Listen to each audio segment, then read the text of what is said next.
Bismillahirrahmanirrahim. Assalamualaikum warahmatullahi wabarakatuh. Alhamdulillahirabbil alamin wa bihi nasta'in wa la umuri dunya waddin.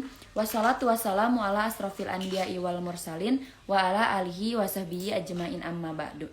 Nama saya Nova Rahmadani, NIM 12140700086, kelas 2 BMHU. Di sini saya akan mempresentasikan ujian akhir semester filsafat dakwah. Untuk nomor yang pertama, saya mengilustrasikan gambar pohon. Di sini terdapat akar, batang, ranting, dan daun. Akar di sini menjelaskan Al-Quran atau Al-Hadis. Maksud ini adalah pondasi seseorang Islam. Yang kedua itu batang, metodologi dakwah, sosiologi dakwah atau ittibas. Untuk yang ketiga, ranting atau tahapan dakwah. Tahapan dakwah di sini terdapat 7. Nafsiyah, fardiyah, ahliyah, fi'ah, hizbiyah, su'biyah, dan ummah. Nafsiyah itu menjelaskan tentang proses dakwah yang terjadi dalam diri seseorang. Contoh seperti kita mendakwah diri kita sendiri dengan memiliki hati yang baik. Fardiyah itu dakwah yang dilakukan kepada saudara kita, seperti adik, kakak. Contohnya seperti kita mengingatkan kakak untuk sholat. Yang ketiga itu ahliyah, atau dakwah kepada keluarga. Contoh menasehati kepada keluarga agar tidak melakukan hal yang dilarang Allah. Yang keempat itu fi'ah, atau dakwah yang dilakukan kepada kelompok kecil, seperti ke teman. Contoh Nabi berdakwah kepada sahabatnya. Yang kelima hizbiyah, atau dakwah lembaga-lembaga dalam organisasi. Contohnya organisasinya mengadakan rutinitas membaca Al-Quran. Yang keenam syu'biyah, dakwah yang berlangsung dalam konteks antara bangsa, suku, atau budaya yang berbeda-beda. Contohnya membangun masjid dan pondok pesantren. Yang ketujuh, ummah adalah dakwah kepada seluruh masyarakat umum dan seluruh dunia. Contohnya memberi kajian dakwah lewat teknologi seperti radio, HP, dan lain-lain. Untuk soal yang kedua itu sumber pesan dakwah Al-Quran. Jadi sumber pesan dakwah itu ada Al-Quran, Al-Hadis, dan pendapat para sahabat Nabi, ulama. Jadi hakikatnya mengatakan kepada Allah dengan cara ahsan atau baik. Qaula ahsan amala dengan terlebih dahulu membuktikan cirinya atau KI sebagai pelaksanaan pesan dakwah. Orang yang hidup semasa dengan Nabi Shallallahu Alaihi Wasallam, pendapat sahabat memiliki nilai tinggi karena kedekatan mereka dengan Nabi. Untuk soal yang ketiga, sendi-sendi dakwah. Sendi-sendi dakwah di sini itu ada 3. Yang pertama ilmu, yang kedua sabar, yang ketiga tidak tergesa-gesa.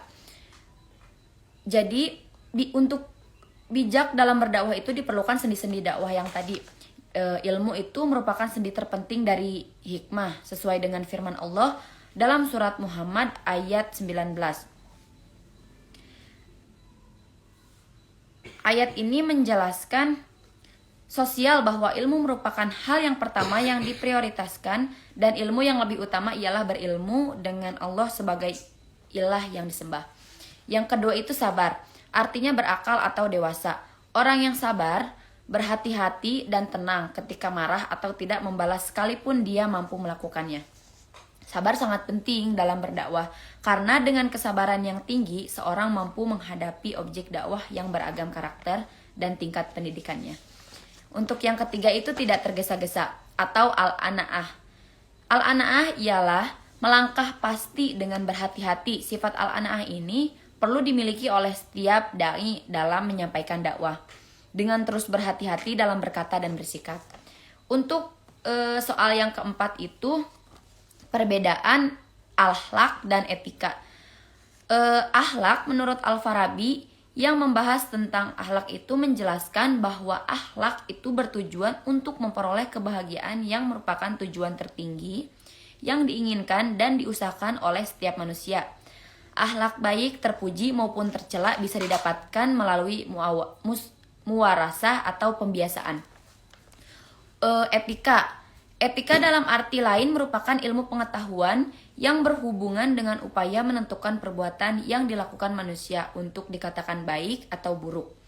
Dengan kata lain, aturan atau pola tingkah laku yang dihasilkan oleh akal manusia. Dengan adanya etika, pergaulan dalam masyarakat akan terlihat baik dan buruknya.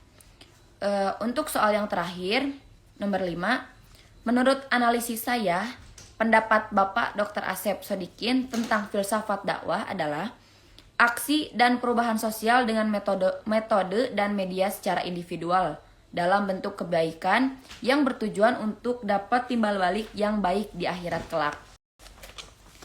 Dan juga untuk merubah perilaku sosial individu yang melalui proses dengan intervensi khusus.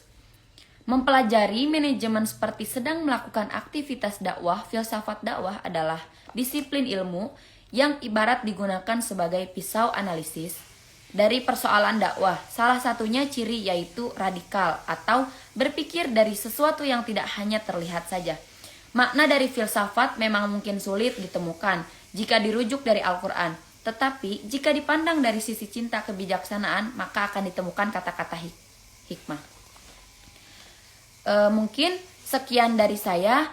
Mohon maaf apabila ada kesalahan. Wabillahi taufiq wal hidayah. Wassalamualaikum warahmatullahi wabarakatuh.